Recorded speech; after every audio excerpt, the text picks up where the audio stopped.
Hi friends, ఈరోజు వీడియోలో మనం Kerala style blouse design cutting and stitching వీడియోని చూసేద్దాం. ఇది వచ్చేసి మనకి శారీ మీదకైనా బాగుంటుంది, చాలా లేటెస్ట్ స్టైల్లో ఉంటుంది. అలానే లెహంగాస్ మీదకి కూడా ఈ బ్లౌజ్ని వాడుకోవచ్చు. లెహంగా, గాగ్రా, శారీస్ ఇలా ఏ మోడల్ డ్రెస్ మీదకైనా సరే ఈ బ్లౌజ్ సెట్ అవుతుంది. మన ఈ వీడియోని స్టార్ట్ చేయబోయే ముందుగా మన వీడియోస్ని ఫస్ట్ టైం చూస్తున్నట్లయితే మన ముద్ర వీడియోస్ ఛానల్ని సబ్స్క్రైబ్ చేసుకోండి. పక్కనే బెల్ బటన్ ఉంటుంది, దాని మీద జస్ట్ అలా క్లిక్ చేసినట్లయితే మనం కొత్తగా ఎప్పుడు వీడియోస్ అప్లోడ్ చేసినా ముందుగా మీకు నోటిఫికేషన్ వస్తుంది. వీడియో నచ్చినట్లయితే లైక్ చేయండి, అలానే మీ ఫ్రెండ్స్కి షేర్ చేయండి. ఇప్పుడు మనం లేటెస్ట్ స్టైల్లో ఉండే ఈ బ్లౌజ్ కటింగ్ అండ్ స్టిచ్చింగ్ వీడియోని స్టార్ట్ చేసేద్దాం. మనకి ఈ మోడల్ బ్లౌజ్ని కట్ చేయాలి అంటే నార్మల్గా హాఫ్ బ్లౌజ్ ఎంతైతే పొడవు పెట్టుకుంటామో అదే పొడవులో కూడా మనం ఈ బ్లౌజ్ని కట్ చేసుకోవచ్చు. అదే పొడవు అయితే కనుక నార్మల్గా మనం బ్లౌజ్కి ఎంతైతే క్లాత్ని తీసుకుంటామో అదే విధంగా 80 సెంటీమీటర్ల క్లాత్ సరిపోతుంది. లేదు కొంచెం పొడవు ఎక్కువ పెట్టుకోవాలి, మనకి శారీ మీదకి కాకుండా లెహంగా మీద కనుక ఈ బ్లౌజ్ని స్టిచ్ చేసుకోవాలి అంటే మనం పెట్టే ఈ కటింగ్స్ని ఏమీ మార్చాల్సిన అవసరం లేకుండా ఈ మార్కింగ్స్ మొత్తాన్ని ఒక పొడవు మాత్రం కాస్త ఎక్కువ పెట్టుకొని ఒక 2 లేదంటే 3 ఇంచులు ఎక్కువ పెట్టుకొని స్టిచ్ చేసుకుంటే ఇదే బ్లౌజ్ని మనం లెహంగా, గాగ్రాస్ మీదకి కూడా యూజ్ చేసుకోవచ్చు. అలా కనుక పొడవు ఎక్కువ పెట్టి తీసుకోవాలి అంటే ఖచ్చితంగా 1 మీటర్ లైనింగ్ని తీసుకోవాలి షార్ట్ హ్యాండ్స్కి. అదే ఎల్బో హ్యాండ్స్కి అయితే 1.5 మీటర్ క్లాత్ని తీసుకోవాలి. ఇప్పుడు నేనైతే కొంచెం పొడవు ఎక్కువ పెట్టి కట్ చేస్తాను. దీనికోసం నాకు ఒకటే తాను లేదు కాబట్టి ఒక బ్లౌజ్ పీస్ తీసుకున్నాను, ఇంకొక 30 సెంటీమీటర్స్ ఎక్స్ట్రా క్లాత్ని తీసుకుందాం. ఫస్ట్ ఒక బ్లౌజ్ పీస్ని తీసుకొని దీన్ని వచ్చేసి ఈ ఓపెన్స్ మనకి ఎదురుగా ఉండాలి. ఇలా మనకు ఆపోజిట్లో ఈ జాయింట్ ఫోల్డింగ్ వచ్చేసి మన వైపుకు ఉండేలా ఈ క్లాత్ని తీసుకోవాలి. ఇప్పుడు మనం మార్కింగ్స్ని చూద్దాము. మార్కింగ్స్ వచ్చేసి బ్లౌజ్ బ్యాక్ పార్ట్లో పొడవు 16 ఇంచులు. 16 ఇంచులు ప్లస్ పై వైపున చివరి వైపున ఖర్చు కోసం 30 ఇంచు ఎక్స్ట్రా కలుపుకొని 16-30 ఇంచులు మార్కింగ్ చేసుకోవాలి. ఇక ఆ 1/2 ఇంచు కూడా కలిపేసి 17 ఇంచుల దగ్గర మార్కింగ్ పెట్టేస్తున్నాను. ఇక్కడ ఎంతైతే కొలత ఉందో ఇదే కొలతని ఈ క్లాత్కి రెండవ చివరన మార్కింగ్ చేసుకోవాలి. అప్పుడే మనకి మధ్యలో ఎక్కడ క్రాస్ రాకుండా వచ్చేస్తుంది. ఇలా మార్కింగ్ చేసుకున్న తర్వాత ఇప్పుడు మనం నడుం లూజ్ని ఒకసారి తీసుకోవాలి. నడుం లూజ్ వచ్చేసి 32 ఇంచులు. 32 ఇంచులు plus front dots, back dots, side ఖర్చులు మొత్తానికి 12 ఇంచులు ఎక్స్ట్రా కలుపుకోవాలి. 32 ప్లస్ 12 ఇంచులు 44 ఇంచులు. 44 ఇంచుల్లో 4వ భాగం 11 ఇంచుల్ని నడుం లూజ్ కోసం మార్కింగ్ చేసుకోవాలి. ఇక్కడ ఎలా అయితే మార్క్ చేసామో ఇదే విధంగా పై వైపును కూడా మార్కింగ్ చేసుకుంటే మనకి మధ్యలో ఎక్కడ క్రాస్ రాకుండా స్ట్రైట్గా వస్తుంది. ఇలా మార్కింగ్ చేసుకున్న తర్వాత ఇప్పుడు మనం ఫుల్ షోల్డర్ కొలతని ఒకసారి తీసుకోవాలి. ఫుల్ షోల్డర్ కొలత వచ్చేసి 13 ఇంచులు. వచ్చిన ఫుల్ షోల్డర్లో నుండి సగాన్ని మనం ఈ షోల్డర్ లెంత్, నెక్ లెంత్కి కలిపి మార్కింగ్ చేసుకోవాలి. 13 ఇంచుల్లో సగం అంటే 6.5 ఇంచులు. ఇక్కడ ఎంతైతే వచ్చిందో ఇదే కొలతని ఆమ్ డౌన్ కోసం మార్కింగ్ చేసుకోవాలి. 6.5 ఇంచుల దగ్గర మార్కింగ్ చేసేసి ఆమ్ డౌన్ కోసం ఇక్కడ ఇలా స్ట్రైట్గా తీసుకోవాలి.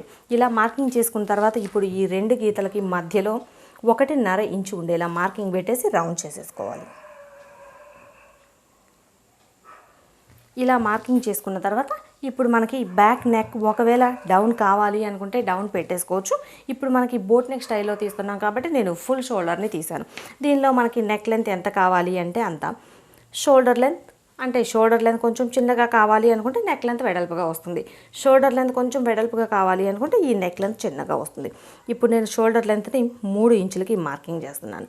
ఇలా మార్కింగ్ చేసిన తర్వాత ఇక్కడ నుండి మనకి బ్యాక్ పార్ట్లో కొంచెం మరీ పై వైపునికి రాకుండా ఉండడం కోసం 1 ఇంచ్ దగ్గర మార్కింగ్ చేసేసి ఇక్కడ నుండి జస్ట్ ఇలా డ్రా చేసేసుకోవాలి. అప్పుడు బ్యాక్ పార్ట్లో ఈ నెక్ కొంచెం నీట్గా వచ్చేస్తుంది. ఇలా మార్కింగ్ చేసిన తర్వాత మార్కింగ్ చేసిన ఈ పీస్ని కట్ చేసుకోవాలి.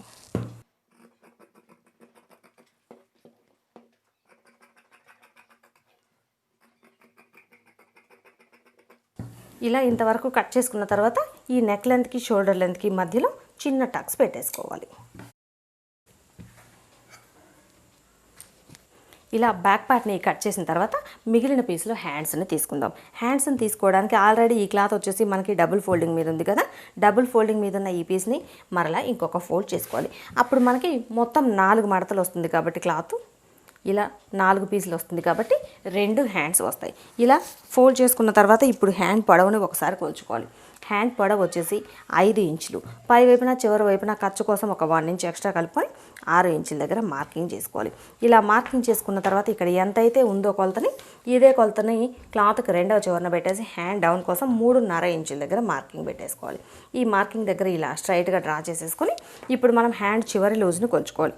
హ్యాండ్ చివరి లూజ్ వచ్చేసి 12 ఇంచులు. 12 ఇంచుల్లో సగం అంటే మనం 6 ఇంచుల దగ్గర మార్కింగ్ చేసుకోవాలి. ఇక్కడ ఎంతైతే లూజ్ వచ్చిందో ఈ లూజ్కి ఒక 1 ఇంచ్ ఎక్స్ట్రా కలుపుకొని ఇక్కడ పెట్టుకోవాలి. ఈ హ్యాండ్ డౌన్ కోసం మార్కింగ్ పెట్టాం కదా, ఈ మార్కింగ్ దగ్గర ఇలా మార్కింగ్ పెట్టిన తర్వాత ఇక్కడ నుండి ఇలా ఈ 2 డాట్స్ని కలిపేసుకోవాలి. ఇలా కలిపేసుకున్న తర్వాత ఖర్చు కోసం 2 ఇంచులు ఎక్స్ట్రా పెట్టేసుకోవాలి. ఇక్కడ మనకి చిన్న పీస్ తగ్గుతుంది. ఇది మనం స్టిచ్చింగ్ చేసుకునేటప్పుడు ఈ చిన్న లైనింగ్ పీస్ని జాయిన్ చేసుకుంటే సరిపోతుంది. ఇలా ఇంతవరకు మార్కింగ్ చేసిన తర్వాత ఇక్కడ నుండి స్ట్రైట్గా 1 ఇంచ్ తీసుకొని ఇక్కడ నుండి కొంచెం కొంచెంగా డ్రా చేసుకుంటూ ఇలా తీసుకోవాలి. అప్పుడే మనకి ఈ కర్వ్ అనేది నీట్గా వస్తుంది. ఇలా మార్కింగ్ చేసిన తర్వాత డ్రా చేసిన ఈ పీస్ని కట్ చేసుకోవాలి.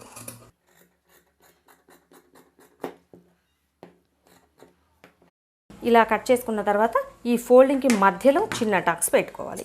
ఇలా టక్స్ పెట్టుకొని ఇప్పుడు ఈ హ్యాండ్ పీస్ని ఓపెన్ చేసుకోవాలి.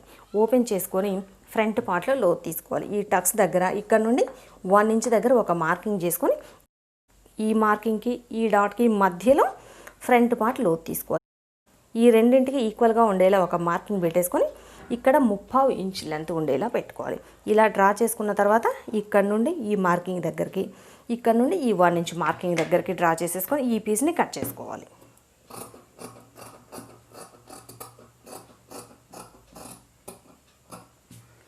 ఇలా లోతు తీసిన తర్వాత ఈ లోతు తీసిన వైపున చిన్న టక్స్ను పెట్టుకోవాలి.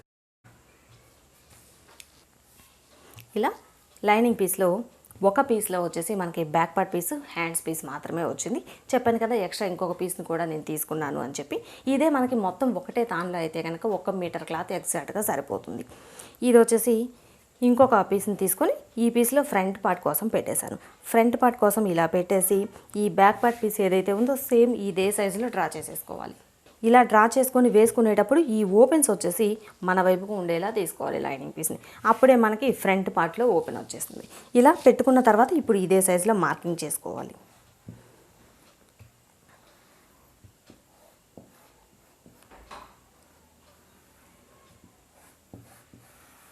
ఇలా మార్కింగ్ చేసుకున్న తర్వాత ఇప్పుడు మనం ఈ బ్యాక్ పార్ట్ పీస్ని తీసేసుకోవాలి. బ్యాక్ పార్ట్ పీస్ని తీసేసుకొని ఇప్పుడు ఫ్రంట్ పార్ట్లో లోతు తీసుకోవాలి. ఫ్రంట్ పార్ట్లో లోతు వచ్చేసి 1 ఇంచ్ ఉండేలా ఇలా లోపలికి డ్రా చేసేసుకొని ఇలా పెట్టుకోవాలి. ఈ చివరికి వచ్చేటప్పటికి ఎక్కువ లోతు లేకుండా చూసుకోవాలి. ఇలా ఇంతవరకు డ్రా చేసిన తర్వాత ఇప్పుడు మనకి ఫ్రంట్ పార్ట్లో నెక్ని తీసుకోవాలి. ఫ్రంట్ పార్ట్లో నెక్ వచ్చేసి 3.5 ఇంచుల దగ్గర మార్కింగ్ చేసుకోవాలి. 3.5 ఇంచుల దగ్గర మార్కింగ్ చేసేసి ఇక్కడి నుండి ఇలా మనకి బోట్ షేప్ వస్తుంది కదా, అలా బోట్ షేప్ వచ్చేలా డ్రా చేసేసుకోవాలి. ఇలా డ్రా చేసుకున్న తర్వాత మరలా ఇక్కడ నుండి 6 ఇంచుల దగ్గర ఒక మార్కింగ్ చేసుకోవాలి. 6 ఇంచుల దగ్గర ఒక మార్కింగ్ చేసుకొని ఇక్కడ నుండి 1 ఇంచ్ దగ్గర పెట్టి ఇక్కడ నుండి ఇలా క్రాస్గా మార్కింగ్ చేసుకోవాలి. ఈ నెక్ వచ్చేసి మనకి ఇలా కొంచెం ఇక్కడ నుండి ఇలా వి షేప్లో వచ్చేస్తుంది. అందుకోసం ఇలా క్రాస్గా డ్రా చేసుకోవాలి. ఇలా డ్రా చేసుకున్న తర్వాత ఇప్పుడు ఫ్రంట్ పార్ట్లో ప్రిన్సెస్ కట్ కోసం మార్కింగ్ చేసుకోవాలి. ప్రిన్సెస్ కటింగ్ కోసం ఈ పై వైపు నుండి 9.5 ఇంచుల దగ్గర ఒక మార్కింగ్ పెట్టేసుకోవాలి. 9.5 ఇంచుల దగ్గర ఒక మార్కింగ్ పెట్టేసి ఈ చివరి నుండి 4 ఇంచుల దగ్గర మార్కింగ్ పెట్టుకోవాలి. ఈ 2 మార్కింగ్స్ కలిసే దగ్గర ఇక్కడ మనం ప్రిన్సెస్ కటింగ్ ఈ షేప్ కోసం తీసుకుంటే సరిపోతుంది. ఇక్కడ నుండి ఈ చివరి వరకు ఇలా స్ట్రైట్గా తీసేసి ఇక్కడ నుండి ఇలా రౌండ్ చేసేసుకోవాలి. ఈ పై వైపున ఒక 1/2 ఇంచ్ ఇలా చిన్న పీస్ని తీసేస్తే మనకి ఇక్కడ ఎక్కడ ముడతలు రాకుండా నీట్గా వచ్చేస్తుంది. ఇలా మార్కింగ్ చేసుకున్న తర్వాత ఒక చివరి నుండి 1.5 ఇంచ్, రెండవ చివరి నుండి 1.5 ఇంచ్ మార్కింగ్ చేసుకోవాలి. ఇది వచ్చేసి మనకి ఇంత పొడవు లేకపోతే ఎలా అయితే మార్కింగ్ చేస్తామో సేమ్ అదే విధంగా ఇక్కడి నుండి స్ట్రైట్గా వస్తుంది. ఇక్కడ నుండి మనం నార్మల్గా షార్ట్గా పెట్టేస్తే ఎలా అయితే ఇక్కడ నుండి షేప్ తీస్తామో అదే విధంగా ఈ పొడవు ఎక్కువ వచ్చినా సరే ఇలానే షేప్ తీసేసుకోవాలి. దీనిలో వచ్చేసి మనకి ఇంత షేప్ ఏమీ అవసరం లేదు అనుకుంటే కనుక ఈ డాట్ దగ్గర నుండి ఒకవైపున పీస్ని మాత్రమే కట్ చేసుకున్నా సరిపోతుంది. ఇది ఎందుకంటే మనకి నార్మల్ బ్లౌజ్ అయితే కంపల్సరీ రెండు వైపులా పీసుల్ని కట్ చేయాలి. ఇది మనకి బాగా పొడవు ఎక్కువ వచ్చేస్తుంది కదా, కాబట్టి ఒకవైపున ఈ పీస్ని మాత్రమే కట్ చేసినా సరే, ఈ పీస్ని మాత్రమే కట్ చేసి జాయిన్ చేసినా సరే మనకి ఈ షేప్ అనేది చక్కగా సరిపోతుంది. ఇలా మార్కింగ్ చేసుకున్న తర్వాత మనకి ఈ మధ్యలో కట్ చేస్తాం కదా, ఈ కట్ చేసిన ఖర్చుని ఎక్స్ట్రా రావడం కోసం ఈ సైడ్ ఒక 1/2 ఇంచ్ ఎక్స్ట్రా మార్కింగ్ చేసుకోవాలి. ఇది వచ్చేసి మన చాయిస్, ఎక్స్ట్రా కావాలి అంటే తీసుకోవచ్చు, లేదంటే తీసుకోకపోయినా పర్వాలేదు. మనకి సైడ్లో ఖర్చులో ఒక 1/2 ఇంచ్ మాత్రమే తగ్గుతుంది, కావాలంటే తీసుకోవచ్చు. ఇలా మార్కింగ్ చేసిన తర్వాత మార్కింగ్ చేసిన ఈ పీస్ని కట్ చేసుకోవాలి.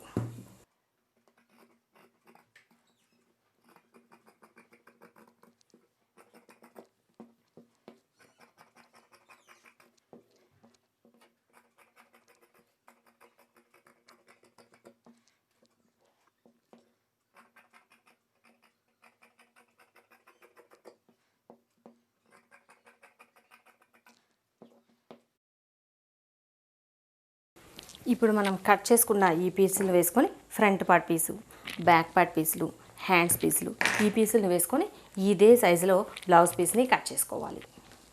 ఇలా ఈ లైనింగ్ పీస్ని వేసేసి ఇదే సైజులో బ్లౌజ్ పీస్ని, బ్లౌజ్లో బ్యాక్ పార్ట్, ఫ్రంట్ పార్ట్ పీసులు, హ్యాండ్స్ పీస్ని కట్ చేసుకోవాలి. ఇలా కట్ చేసుకున్న తర్వాత ఇక మనం మిగిలిన స్టిచ్చింగ్ ప్రాసెస్ని చూసేద్దాం.